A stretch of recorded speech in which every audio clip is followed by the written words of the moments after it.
saudara-saudara yang Tuhan Yesus kasih, bertemu kembali dengan saya dalam khotbah online GBC Anugerah Bermazmur Minggu 25 April 2021.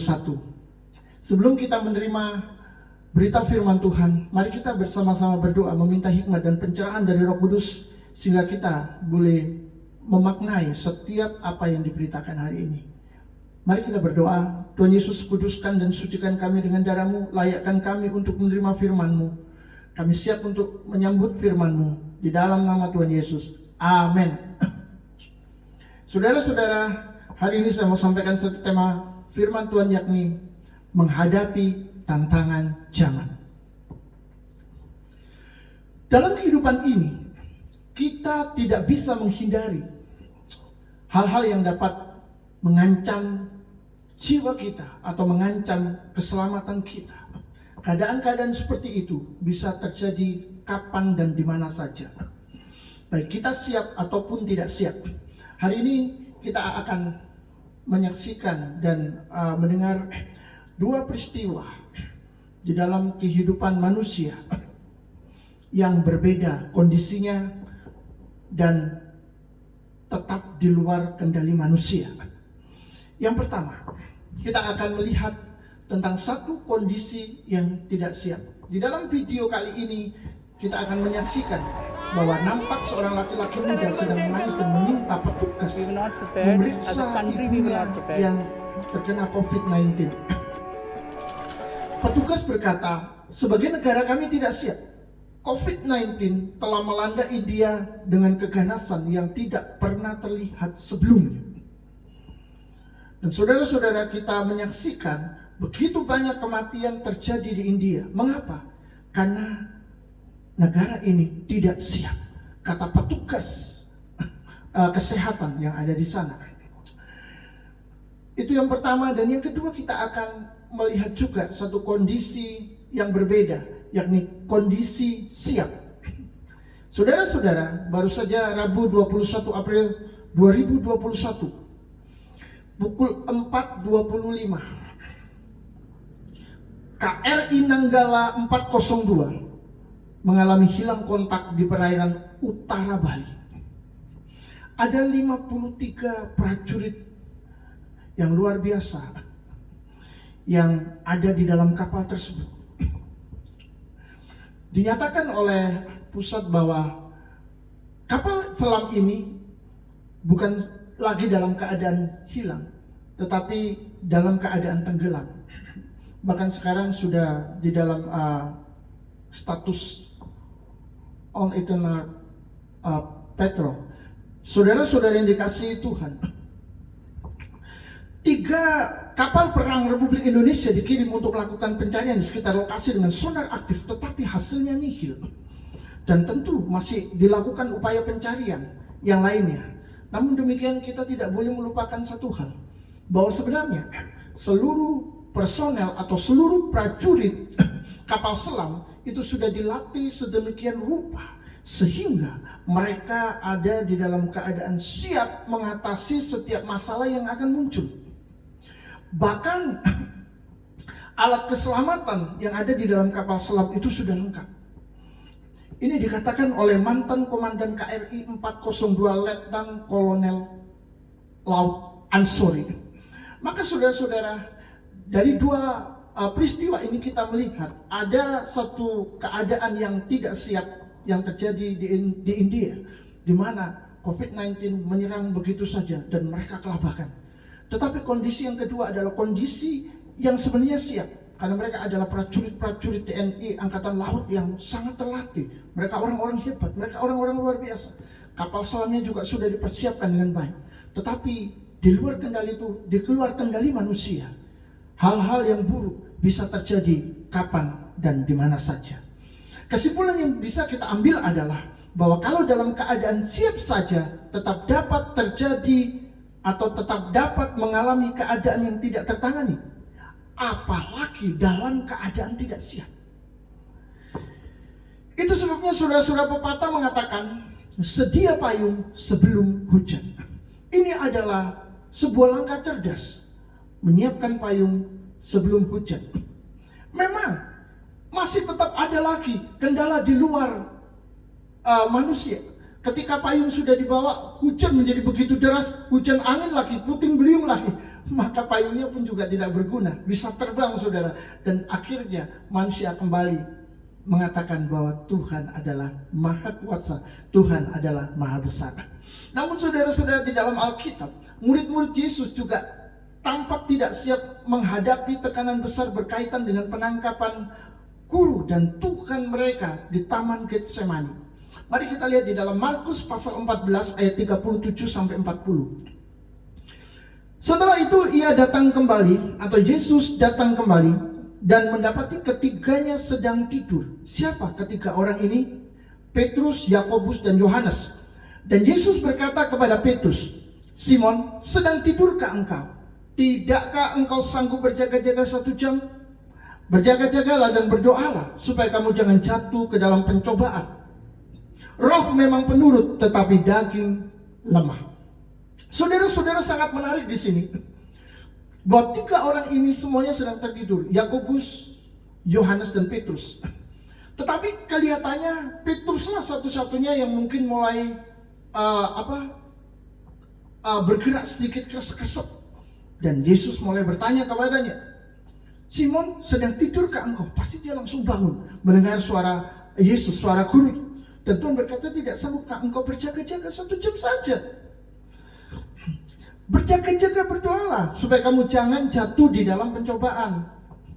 Saudara-saudara, dari seluruh rasul ada satu yang mengkhianati Yesus, yakni Yudas Iskariot.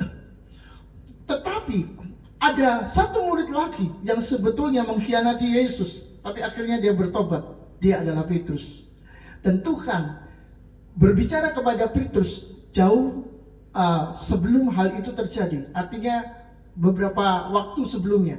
Dan memang sudah mendekati ya, karena itu adalah hari-hari di mana Yesus ditangkap dan Petrus mengalami sesuatu yang membuat dia menyangkali imannya. Tetapi sangat menarik di sini, hanya Petruslah yang diberitahu oleh Yesus, "Berjaga-jagalah dan berdoalah." Di dalam ayat yang ke-39 dikatakan, "Lalu Yesus pergi lagi dan mengucapkan doa yang itu juga. Dan ketika ia kembali pula, ia mendapati mereka sedang tidur, sebab mata mereka sudah berat dan mereka tidak tahu jawab apa yang harus mereka berikan kepada Yesus." Jadi saudara-saudara, kita melihat di sini murid-murid benar-benar dalam keadaan tidak siap. Sebentar lagi bahaya akan datang, sebentar lagi pencobaan besar akan mendatangi mereka. Tetapi mereka masih tidur dan bukannya berjaga-jaga dan berdoa. Andai kata mereka berdoa, maka mereka akan memiliki kekuatan. Mereka akan memiliki kesiapan hati untuk menghadapi semuanya.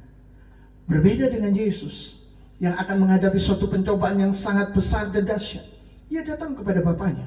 Ia berkomunikasi dengan Bapaknya, di mana dia sadar nantinya Sang Bapa akan memalingkan mukanya supaya Yesus menghadapi salib itu sendirian, menghadapi penderitaan itu sendirian sebagai syarat menanggung dosa manusia, atau untuk membayar utang dosa manusia. Markus 14 ayat 35 dan 39.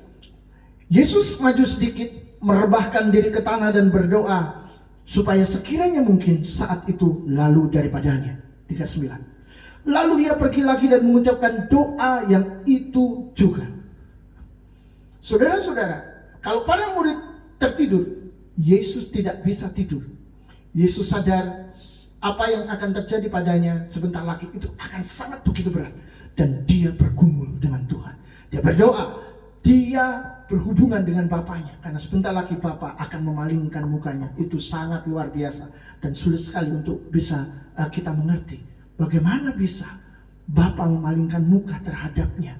Tetapi ini adalah konsekuensi daripada hukuman dosa. Yesus menebus dosa manusia dan harus mengalami tekanan yang begitu besar dan luar biasa itu. Tetapi saudara-saudara, tentu saja kita tidak bisa menyamakan Yesus seperti manusia biasa, atau menyamakan Yesus dengan manusia biasa seperti kita. Karena dosa hanya bisa ditanggung oleh Allah yang menjadi manusia. Sehingga saudara-saudara, sebagai Allah, Yesus bisa menebus manusia tanpa dibatasi oleh waktu dan ruang, dari zaman Adam sampai zaman akhir. Sedang dalam keadaan manusia, Yesus bisa menerima pukulan sampai mati. Kalau Yesus tidak menerima pukulan dan hukuman sampai mati, maka tidak ada yang namanya penebusan. Jadi itu harus dibayar, karena itu adalah hutang dosa. Maka saudara-saudara, penebusan menjadi sempurna karena Sang Penebus, yakni Tuhan kita Yesus, telah menyelesaikan semuanya dan telah lunas dibayar dan selesai. Tetapi satu hal yang Tuhan mau ajarkan kepada kita dalam menghadapi tantangan zaman adalah untuk berjaga dan berdoa, bukan membiarkan apa yang akan terjadi nanti menghancurkan kita. Kesiapan hati menghadapi besarnya pencobaan adalah sangat penting. Dan hal pertama yang Yesus mau sampaikan adalah berdoalah agar kita mampu menahan serangan atau pencobaan dan tetap berdiri, bukannya malah jatuh. Seperti di dalam Markus pasal 14 ayat yang ke-38. Saudara-saudara, ada seorang ibu yang sedang bergumul dengan penyakitnya. Dia merasa kesepian, dia merasa sendirian. Perasaan takut mulai menyelimuti hatinya ketika dokter memintanya melakukan biopsi atau mengambil jaringan tubuh untuk pemeriksaan laboratorium guna mendeteksi adanya penyakit di dalam tubuhnya. Jelas saudara-saudara, pemeriksaan lain juga akan dilakukan oleh dokter. Tetapi yang jelas, pertama kali dia menerima permintaan dokter, dia menolaknya. Mengapa? Takut. Dia ngeri dengan rasa sakit yang luar biasa. Saya bayangkan bagaimana Yesus saat itu waktu mau disalib. Wow, itu lebih ngeri dan saya tidak bisa memikirkannya lagi. Itu terlalu berat, itu terlalu sakit, itu terlalu menderita, dan itu terlalu mengerikan. Tetapi saudara-saudara, ibu ini berdoa dan bergumul dengan Tuhan. Beberapa waktu kemudian tiba-tiba saya ingin meneleponnya. Ternyata dia sedang ada di terminal untuk perjalanan pulang ke rumah yang lokasinya ada di luar kota. Dan hari itu dia baru saja melakukan biopsi yang tadinya dia sangat ketakutan dengan tindakan medis seperti itu. Dia mengatakan sakit sekali, dalam arti setelah disuntik dia mengalami rasa sakit. Kelihatannya seakan-akan keadaannya sangat lemah sekali. Tetapi saudara-saudara yang dikasihi Tuhan, yang jelas perjalanan pulang sehabis proses biopsi itu sudah dilewatinya bersama dengan Tuhan. Amin. Itu luar biasa. Di Korea Selatan ada seorang perempuan bernama An Kim, seorang yang memiliki pengetahuan sastra Jepang luar biasa, walaupun dia adalah seorang perempuan Korea. Tetapi saudara-saudara, pada Perang Dunia Kedua, saat Jepang memasuki negaranya dan mengumpulkan orang-orang di gereja atau di lapangan gereja, An Kim ada di sana. Dan ketika Jepang meminta mereka semua tunduk sujud menyembah Dewa Matahari, An Kim adalah satu-satunya perempuan yang tetap berdiri dan tidak mau sujud kepada Dewa Matahari. Sudah bisa kita tebak, dia akan dikejar-kejar oleh pemerintah Jepang dan mungkin akan dibunuh. Dan benar saja saudara, dia cepat-cepat pulang dan dia melarikan diri. Di dalam pelariannya dia berdoa dan berpuasa. Itulah tindakan berjaga-jaga dan berdoa. Dan tentu saja saudara, itu adalah sebuah perjalanan yang sangat mendebarkan karena dia dikejar oleh pemerintah Jepang. Tetapi dia tetap percaya kepada Tuhan. Dia memang sempat masuk penjara juga, tapi dia juga sempat memberitahu pemerintah Jepang, kalau mereka terus melakukan itu, Tuhan akan membakar dengan api. Saudara-saudara, apa yang terjadi? Dia sendiri juga tidak mengerti apa yang dikatakannya. Namun Hiroshima dan Nagasaki dibom atom dan api dari langit turun di sana. Saudara-saudara, itu adalah cara Tuhan untuk menunjukkan kuasa dan kemuliaannya. Di dalam Alkitab, Tuhan mengajar kita untuk selalu siap menghadapi situasi terburuk. Firman-Nya mempersiapkan kita mengatasi keadaan yang paling sulit, agar kita tidak menyangkal namanya yang kudus. Jadi saudara-saudara, mengapa Tuhan ingin menjadi kita siap? Mengapa kita harus siap menghadapi segala sesuatu? Supaya ketika hal itu terjadi, kita tidak menyangkali nama Tuhan. Kita tidak mengatakan sesuatu yang tidak tentang Tuhan. Seperti biasa yang dilakukan oleh orang-orang yang sedang mengalami sial, yang sedang mengalami nasib buruk, menghadapi masalah-masalah kehidupan yang sulit, atau mungkin kecelakaan, sakit penyakit, atau keluarganya meninggal. Tuhan disalahkan. Kesiapan hati, iman yang teguh, itu akan membuat kita menjadi orang-orang yang tetap bersyukur di dalam segala keadaan. Kenapa? Karena kita ini lemah. Itu sebabnya kita harus siap. Siap seperti 5-3 prajurit yang kapal selamnya tenggelam. Tetapi saudara-saudara, mereka tetap orang-orang terlatih dan orang-orang luar biasa. Sungguh sangat disayangkan mereka harus berpulang, karena mereka adalah putra-putra Indonesia yang sangat luar biasa, yang berguna untuk negara ini. Ya, kiranya keluarga mereka boleh diberikan kekuatan dan penghiburan selalu di dalam menghadapi ini. Tetapi saudara-saudara, kesiapan mereka biarlah boleh membuka hati dan pikiran kita, menginspirasi kita untuk juga siap di dalam menghadapi tantangan zaman yang semakin hari semakin luar biasa. Saudara-saudara yang dicintai oleh Tuhan, siap yang Tuhan ajarkan bukan cuma berurusan dengan masalah kesulitan jasmania, tetapi juga siap di dalam persoalan ajaran yang menyesatkan di zaman ini. Saudara, kita tahu bahwa pengajaran sesat berkembang luar biasa, apalagi dengan adanya teknologi internet. Wah, yang namanya informasi bisa bergunung-gunung, saudara, berciri-ciri, dan itu sangat luar biasa. Di dalam Injil Markus pasal 13 ayat 5 sampai ke 6 dikatakan, maka mulailah Yesus berkata kepada mereka, waspadalah supaya jangan ada orang yang menyesatkan kamu. Akan datang banyak orang memakai namaku dan berkata, akulah dia, dan mereka akan menyesatkan banyak orang. Dikatakan menyesatkan banyak orang. Kalau saudara dalam keadaan siap, saudara tidak akan termasuk yang disesatkan yang banyak orang itu. Saudara-saudara, dari tahun 1991 sampai sekarang sudah berdiri sebuah gereja yang menamakan dirinya sebagai Gereja Tuhan yang Maha Kuasa.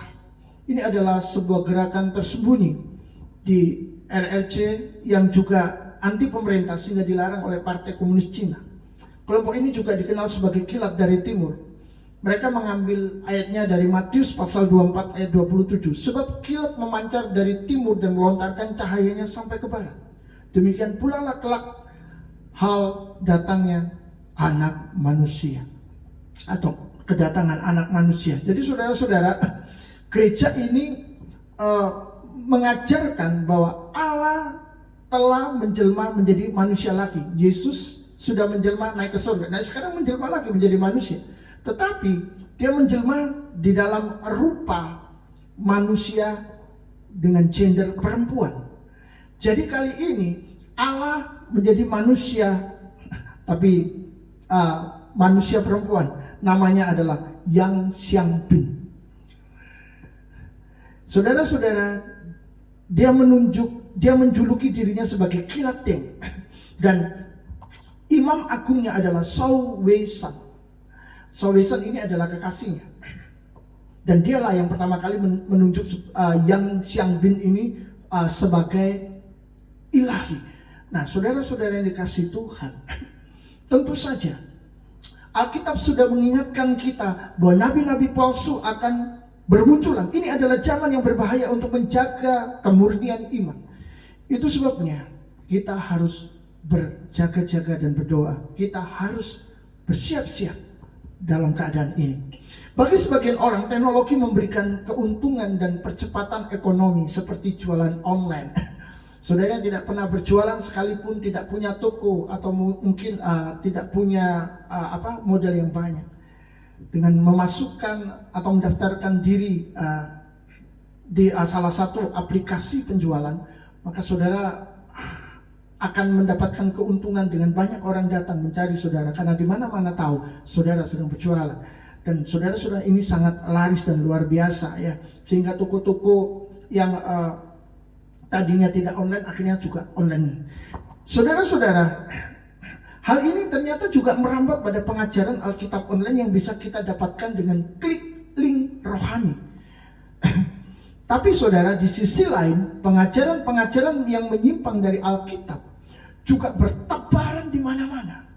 Sehingga mau tidak mau itu mempengaruhi orang-orang percaya. Mengapa? Karena saudara, pengajaran-pengajaran yang sesat dan aneh-aneh ini juga dikonsumsi oleh orang-orang percaya.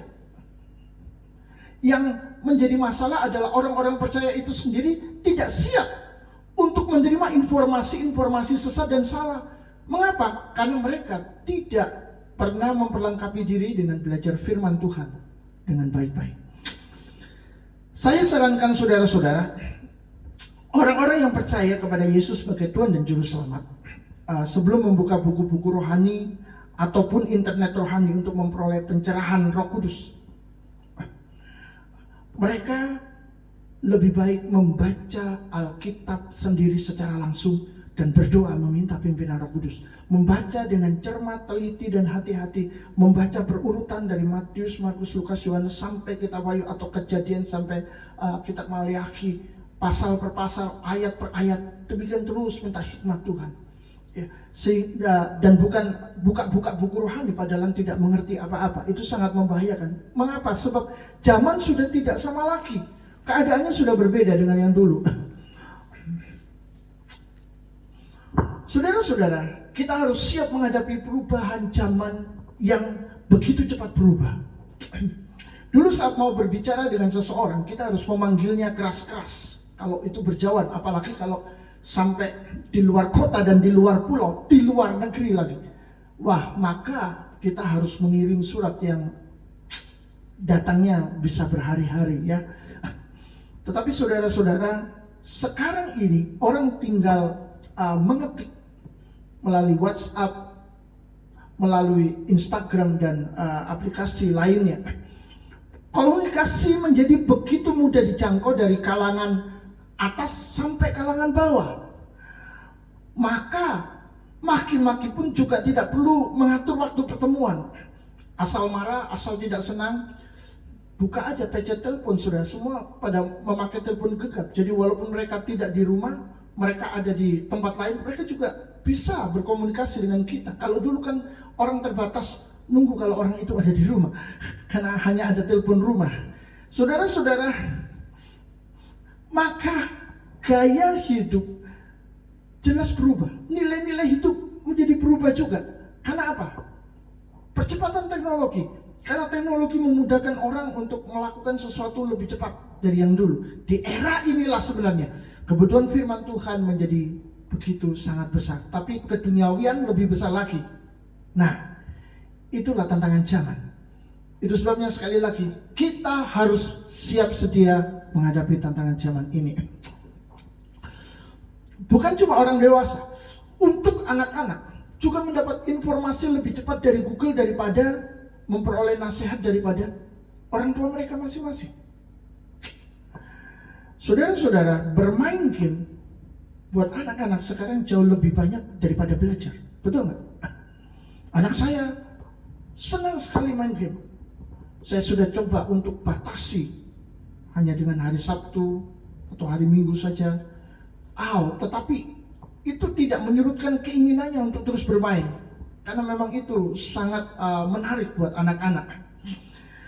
Mengapa anak-anak sekarang bisa begitu ketagihan game? Karena ratusan aplikasi game ada di HP, saudara, ada di handphone, dan itu gampang sekali untuk didapatkan. Maka orang tua harus berperan aktif dalam mempersiapkan anak-anaknya untuk bertumbuh dalam kebenaran. Dan tentu saja melalui teknologi digital juga. Jadi saudara sambil menyediakan waktu berkumpul, mengajar sebagai imam dari hati ke hati tentang Yesus yang menjadi pusat kehidupan, anak-anak harus diingatkan bahwa hidup bukan cuma sekedar bermain game, bermain HP. Lalu saudara, mereka yang tadinya hidupnya normal, baik-baik, tenang, tiba-tiba saudara, mereka begitu sangat ketakutan karena adanya hoax yang viral. Hoax yang membuat jiwa terancam, jiwa tidak tenang, dan akhirnya membuat mereka menjadi sakit. Berarti saudara-saudara, di zaman ini kita harus lebih banyak membaca kitab suci yang menimbulkan dan menguatkan iman kita daripada terus melototi yang namanya informasi-informasi di media sosial yang kadang-kadang tidak benar tetapi membawa ketakutan luar biasa. Dulu saudara-saudara, kejahatan lebih lambat daripada dan cenderung lewat kontak fisik. Ya, sekali lagi, kejahatan dulu lebih lama dan cenderung lewat kontak fisik. Sekarang kejahatan melalui sistem digital dalam hitungan detik dan jam. Maka yang namanya teknologi bisa memindahkan isi rekening bank kita, mencuci otak orang ratusan hingga jutaan, dan melalui filosofi antikristus dan paham-paham berbahaya, mereka bisa mengubah sistem sosial dan membuat kasih menjadi dingin seperti yang dikatakan oleh firman Tuhan. Artinya saudara, orang-orang percaya pun juga harus belajar IT secukupnya untuk menghadapi serangan-serangan kejahatan di dalam dunia IT. Tapi juga belajar dogma-dogma Kristen untuk memperlengkapi diri agar tidak terseret oleh arus dunia. Jadi saudara, tantangan di zaman ini jauh lebih besar dan lebih berat daripada di zaman yang dulu. Karena hari ini saudara, percepatan informasi begitu luar biasa. Ketika ada sesuatu terjadi, langsung viral dan semua bisa tahu. Bahkan negara-negara lain bisa tahu, sudah melewati batas lautan, batas negara. Saudara, dulu umat Tuhan bersifat penurut dalam bimbingan hamba Tuhan. Di era digital, jemaat merasa lebih pintar dan lebih memilih berdebat habis-habisan untuk menunjukkan superioritasnya. Bukan cuma pendeta saja yang ngerti, kami juga ngerti, kami membaca, kami menerima informasi yang cukup lengkap. Di mana? Di internet, saudara. Wah, saudara-saudara, ini luar biasa. Jadi saudara, karena informasi rohani bercorak, gaduh-gaduh mudah didapat di internet, maka informasi-informasi tentang perkara-perkara rohani, tentang hal-hal yang bersifat teologis, itu bisa diketahui oleh semua orang, oleh banyak orang. Dan sebenarnya bagus di satu sisi, karena kita bisa belajar. Bahayanya adalah kalau para pemula atau anak-anak Tuhan yang tidak memiliki dasar dan basic yang kuat mempelajari firman Tuhan, justru malah bisa tersesat. Karena pengajaran-pengajaran sesat itu juga bertebaran di mana-mana, yang mirip-mirip Kristen, yang pengajarannya kayak Kristen, tetapi ternyata tidak sama sekali, berbeda sama sekali. Saudara-saudara yang dikasihi Tuhan, ini sangat luar biasa. Di satu sisi jemaat menjadi kritis dan mau belajar, tetapi ini bisa menjadi negatif kalau tidak diimbangi dengan kerendahan hati. Itu sebabnya bukan cuma knowledge, bukan cuma pengetahuan tentang Alkitab, tentang hal-hal rohani yang diperlukan di zaman ini, tetapi juga hati yang diubahkan oleh firman Tuhan. Itu yang lebih penting, karena harus dimulai dari sana. Maka pengetahuan firman Tuhan akan menjadi sangat kaya dan memberkati banyak orang melalui kehidupan mereka. Saudara-saudara yang dikasihi Tuhan, tidak bisa dipungkiri bahwa setiap zaman ada tantangannya sendiri-sendiri. Itu sebabnya di zaman ini orang-orang percaya harus lebih bersungguh-sungguh beriman dan belajar mengenal Allahnya ketimbang menghabiskan waktu menonton YouTube, bermain game, dan media sosial. Saudara-saudara, bukan salah, bukan tidak boleh. Tetapi jika kita tidak membatasi diri, maka kita akan mengikuti arus. Kita akan hilang, kita akan lupakan Tuhan, kita tidak akan peduli dengan perkara-perkara rohani. Bukankah itu adalah fakta? Matius pasal 16 ayat 2 sampai 3. Tetapi jawab Yesus, pada petang hari karena langit merah, kamu berkata hari akan cerah. Dan pada pagi hari karena langit merah dan redup, kamu berkata hari buruk. Rupa langit kamu tahu membedakannya, tetapi tanda-tanda zaman tidak. Saudara-saudara, kita tidak bisa merubah zaman karena yang terjadi adalah sebuah proses alami yang sangat panjang. Tetapi kita dipanggil untuk tetap setia kepada Tuhan. Dan di setiap zaman kita juga tetap menjadi berkat kepada sesama di mana kita ditempatkan oleh Tuhan. Amin. Kiranya firman Tuhan boleh memberkati kita semua dan kita bertumbuh di dalamnya. Untuk menghadapi tantangan zaman ini, kita perlu mengandalkan Tuhan setiap waktu. Tuhan memberkati. Sungguh besar Kau Tuhanku, Engkau perisai hidupku. Ku berdiri dengan iman, iman dalam Yesus Tuhan. Kau yang memberi kemenangan, ku bersorak merayakan. Terpujilah